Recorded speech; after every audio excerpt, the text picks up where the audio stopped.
থেকে আমরা থানার লোক পুলিশ দরজা খোলো খুলতে দেরি আছে আর থাবড়াচ্ছে আমবাই 3 দরজা গিরে ফেলাইছে আর এই পাশে দরজা খুলছে খোলার সাথে ঘরে দুরুম দুরুম করে ডুইয়া কয় কথা কবি নেয়া ভিতরে যা আর রাতের বাপরে তো কোপ মাইরে দিল আমাকে কই চিল্লেবি নে তারপরে আমরা চিল্লেছি যে আমাকে মারে মারুক গো চিল্লালি কি আমি তারে মাইরে তস নস একটু বলেন চিনছি তো কে কে ওই জুয়েল মিয়া হাসিব মিয়া সবুজ মিয়া বুরহান মিয়া তারপরে ওই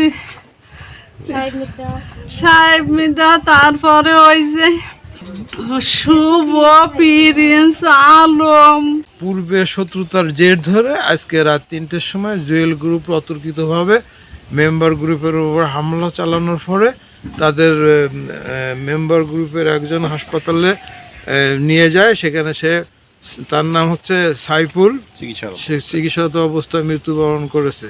আমরা তাৎক্ষণিক সেই ভোর রাত থেকে ঘটনাস্থলে এসেছি। ওসি সাহেব আছে আমার সাথে, আমিও আছি।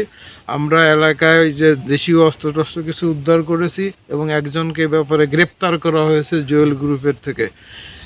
পরবর্তীতে আমরা এখানে অবস্থান করতেছি। মাননীয় পুলিশ সুপার মহোদয় অতিরিক্ত ফোর্স দিয়েছেন এবং বলেছেন যে এলাকার জনগণকে শান্ত করতে। এলাকার পরিস্থিতি তাদের সঙ্গে কথা বলেছি, জনগণ শান্ত আছে। আমরা পরবর্তী আইনগত ব্যবস্থা গ্রহণ করে পরবর্তীতে আরও যারা এর সঙ্গে জড়িত তাদেরকে গ্রেপ্তার করে আইনে সোপর্দিত করব মাননীয় আদালতে বিচারার্থে।